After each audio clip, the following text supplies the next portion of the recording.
ರೀ ದುರ್ಗಾ ಮೇಡಮ್, ತಾವಿವತ್ತು ಎಡ್ವರ್ಟ್ ಮಾಡ್ತೀರ ಅಂತ ನನಗೆ ಕನ್ಫರ್ಮ್ ಆಗಿ ಗೊತ್ತಿತ್ತು. ಅದಕ್ಕೆ ನಾವು ರೆಡಿ ಆಗಿಬಿಟ್ಟಿವಿ. ಭಯಂಕರ ಎಲ್ಲ ಗೊತ್ತಿರೋ ಥರ ಮಾತಾಡಬೇಡಿ. ನೀನು ಕಿಚನಲ್ಲಿ ವಟ ವಟ ಅಂತ ಮಾತಾಡ್ತಾ ಜ್ಯೂಸ್ ಪ್ರಿಪೇರ್ ಮಾಡ್ತಾ ಇದೆಯಲ್ಲ, ಅವಾಗಲೇ ನಾನು ಡಿಸೈಡ್ ಆದೆ ಇವತ್ತು ನನ್ನ ಶರ್ಟಿಗೆ ಏನೋ ಗ್ರಾಚಾರ ಕಾದಿದೆ ಅಂತ. ಅದಕ್ಕೆ ವೆಪನ್ ರೆಡಿ ಮಾಡ್ಕೊಂಡು ಕಾಯ್ತಾ ಕೂತಿದ್ದೆ. ನಾನು ಸ್ಮಾರ್ಟ್ ಇವನು. ಹೌದಾ? ಅಷ್ಟೊಂದು ಬುದ್ಧಿವಂತರ ನೀವು? ಇವಾಗ ಜ್ಯೂಸ್ ನಿಮ್ಮ ಮೈ ಮೇಲೆ ಚೆಲ್ಲಿಲ್ಲ ಅಂತ ಇಷ್ಟೊಂದು ಮಾತಾಡ್ತಿದ್ದೀರಾ? ಏನು ನಿನ್ನ ಮಾತಿನ ಅರ್ಥ? ಅಂದರೆ ನನ್ನ ಶರ್ಟ್ ಮೇಲೆ ಜ್ಯೂಸ್ ಚೆಲ್ಲಬೇಕು ಅಂತ ನೀನು ಆಗಲೇ ಫಿಕ್ಸ್ ಆಗಿಬಿಟ್ಟಿದ್ಯಾ? ಓಸು, ಸುಮ್ಮನೆ ನನ್ನ ತಲೆ ಮೇಲೆ ಗೂಬೆ ಕೂರಿಸ್ಬೇಡಿ. ನಾನೇನೋ ಪಾಪ ಕೆಲಸ ಮಾಡಿ ಸುಸ್ತಾಗಿರ್ತೀರಾ, ಜ್ಯೂಸ್ ಕುಡ್ದು ಹೊಟ್ಟೆನ ತಣ್ಣಗೆ ಮಾಡ್ಕೊಳ್ಳಿ ಅಂತ ನಾನಿದ್ರೆ ನಾನು ಜ್ಯೂಸ್ ತಂದಿದ್ದೆ ನಿಮ್ಮ ಮೇಲೆ ಸುರಿಯೋದಕ್ಕೆ ಅನ್ನೋ ಥರ ಮಾತಾಡ್ತಿದ್ದೀರಲ್ಲ. ನೀನು ನನ್ನ ಮೇಲೆ ಸುರಿಯೋದಕ್ಕೆ ಜ್ಯೂಸ್ ತಂದಿಲ್ಲ ಅಂತಲೂ ನಂಗೆ ಗೊತ್ತು. ಆದರೆ ಈ ಥರ ಆಗ್ಬೋದು ಅಂತಲೂ ನನಗೆ ಮೊದಲೇ ಗೊತ್ತಿತ್ತು. ಎಡ್ವರ್ಟ್ ಮಾಡೋದ್ರಲ್ಲಿ ತಾವು ಎಕ್ಸ್ಪರ್ಟ್ ಅಲ್ವಾ? ನಿನ್ನ ನೆಕ್ಸ್ಟ್ ಮೂವ್ ಏನು ಅಂತ ನನಗೆ ಗೊತ್ತಿತ್ತು. ಅದಕ್ಕೆ ನಾನು ಪ್ಲ್ಯಾನ್ ಮಾಡ್ಕೊಂಡು ಡಿಸೈಡ್ ಆಗಿದ್ದೆ. ಆದ್ರೂ ನನಗೊಂದು ಡೌಟು. ಏನು? ನೀನು ಬೇಕು ಅಂತಾನೆ ನನ್ನ ಹೊಸ ಶರ್ಟ್ ಹಾಳು ಮಾಡಬೇಕು ಅಂತ ಜ್ಯೂಸ್ ಚೆಲ್ಲೋದಕ್ಕೆ ಪ್ಲ್ಯಾನ್ ಮಾಡ್ಕೊಂಬಂದಿದ್ದಲ್ಲ? ಹೌದೌದು, ನಂಗೆ ಮಾಡಕ್ ಬೇರೆ ಕೆಲಸನೇ ಇಲ್ಲ. ನಿಮ್ಮ ಬಟ್ಟೆ ಹೇಗೆ ಹಾಳು ಮಾಡೋದು, ನಿಮ್ಮ ಮೈ ಮೇಲೆ ಹೇಗೆ ಚೆಲ್ಲೋದು ಅಂತಾನೆ ನಾನು ಯೋಚನೆ ಮಾಡ್ತಿರ್ತೀನಿ. ಹೋಗಿ ಹೋಗಿ ನಿಮ್ಮ ಹತ್ರ ಮಾತಾಡ್ತಿದ್ದೀನಲ್ಲ, ನನಗೆ ಬುದ್ಧಿ ಇಲ್ಲ. ಥ್ಯಾಂಕ್ ಗಾಡ್, ಫೈನಲಿ ನಿನಗೆ ಬುದ್ಧಿ ಇಲ್ಲ ಅಂತ ನೀನು ಒಪ್ಕೊಂಡಿಯಲ್ಲ. ಬೋಸು, ನನ್ನ ರೇಕ್ಲಿಲ್ಲ ಅಂದ್ರೆ ತಿಂದಿದ್ದನ್ನ ಕರ್ಗಲ್ವಾ? ಹೋಗಿ ಬೋಸು, ನೀವು ಹೀಗೆ ಕಾಳು ಎಳಿತಾ ಇರಿ, ನಾನು ನಿಮ್ಮನ್ನ ಮಾತಾಡ್ಸಲ್ಲ.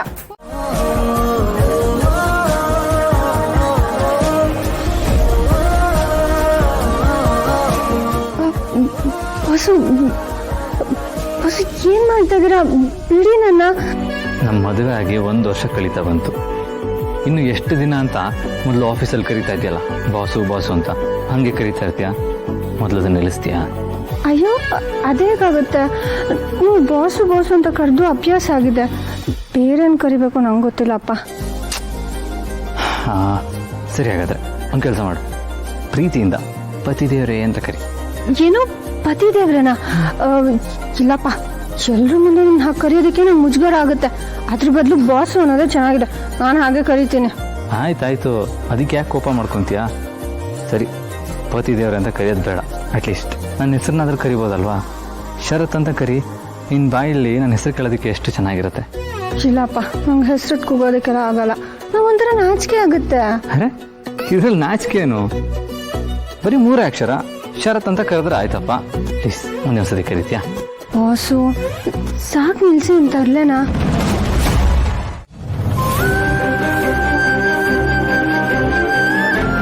ನಾನ್ ಹಿಂಗೆ ಇರೋದು. ದುರ್ಗಾ ತುಂಬಾ ಕೆಟ್ಟವಳು, ನಂಗಳ ಜೊತೆ ಇರಕ್ ಇಷ್ಟ ಇಲ್ಲ.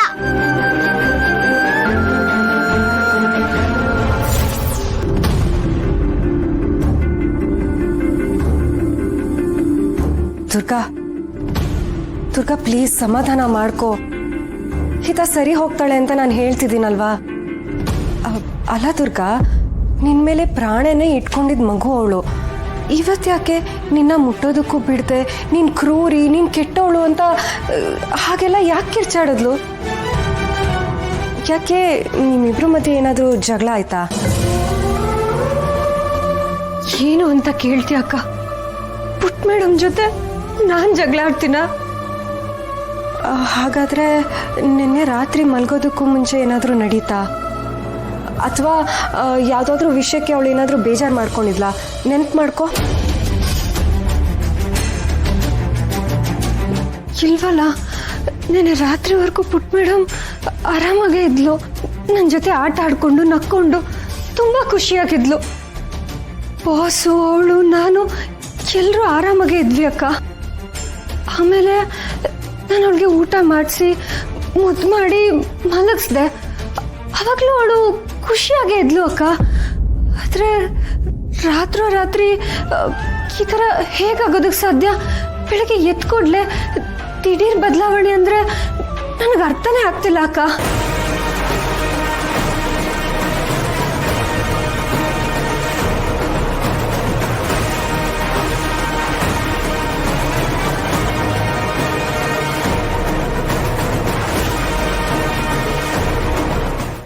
ಹೌದು ಅಕ್ಕ, ಹೌದು. ಈ ಮನೇಲಿ ಪುಟ್ ಮೇಡಮ್ನ ನನ್ನಿಂದ ದೂರ ಮಾಡೋಕ್ಕೆ ಕಾಯ್ತಿರೋ ವ್ಯಕ್ತಿ ಅಂದ್ರೆ ಅವಳೊಬ್ಳೆ. ಮಾಡ್ಬೇಕಾ? ಅವಳೆ, ಇದು ಅವಳ ಕೆಲಸನೇ. ಪುಟ್ ಮೇಡಮ್ ಮೇಲೆ ಏನೋ ಮಾಟ ಮಂತ್ರ ಮಾಡಿದ್ದಾಳೆ. ಅದಕ್ಕೇನೆ ಪುಟ್ ಮೇಡಮ್ ಮನ್ಸು ಏನೋ ಹಾಳಾಗೋಗಿದೆ. ಇಲ್ದಿದ್ರೆ ಇದೆಲ್ಲ ಆಗೋದಕ್ಕೆ ಹೇಗ್ ಸಾಧ್ಯ? ಖಂಡಿತ ದುರ್ಗಾ, ನೀನು ಹೇಳ್ತಿರೋದು 100% ನಿಜ.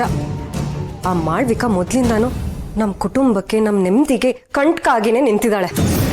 ನಿಮ್ಮಿಬ್ರು ಮಧ್ಯೆ ಇರೋ ಒಳ್ಳೆ ಸಂಬಂಧನ ನೋಡಿ ಅವಳಿಗೆ ಹೊಟ್ಟೆ ಉರಿ ಬಂದಿರತ್ತೆ. ಅದಕ್ಕೆ ಅದನ್ನ ಮುರಿಯೋದಕ್ಕೆ ನೋಡ್ತಿದ್ದಾಳೆ. ಆ ಮಾಳ್ವಿಕಂಗ್ ಧೈರ್ಯ ಇದ್ರೆ ನನ್ ಜೊತೆ ನೇರವಾಗಿ ಹೋರಾಡ್ಲಿ.